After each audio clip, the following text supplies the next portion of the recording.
سلام حبايبي، اش اخباركم؟ لاباس عليكم؟ اليوم جبت لكم سحلب سوداني شربته في السودان، واليوم غنعملو لكم بالطريقه ديالي.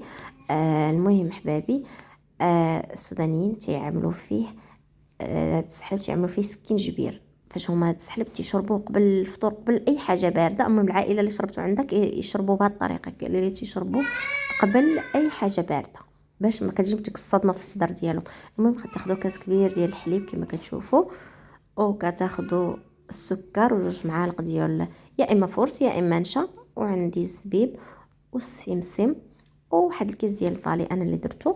كيبقى اختياري. المهم المنسمات وهادشي اللي كيطفي راه اختياري ديالكم نتوما. المهم المكسرات اللي هي بحال اللوز والجوز ما تطبخوهمش معاه لانهم تيوليو لاوين هكا وما كيبقاش فيهم المعنى، يعني ما كيبقاوش مكملين.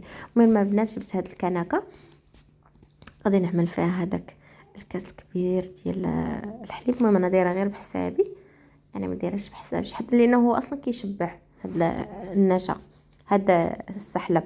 المهم عملت معلقه ديال السكر، نتوما عملوا جوج معالق باش يجيكم حلو زوين. وعملت الدقيق وعملت الزبيب وعملت الفانيليا وعملت السمسم. صافي بركه.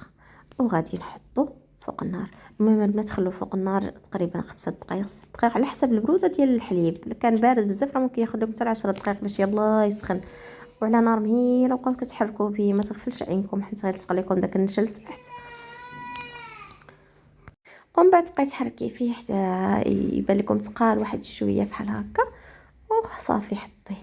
المهم انا هاد الشرابات ديال الطين فين ما بانت ليش حاجه ديال الطين كنجيبها، كيعجبني نشرب في الطين وناكل في هادشي ديال الطين، كيجيب الماكله بنينه كيبقى شاد سخونيه.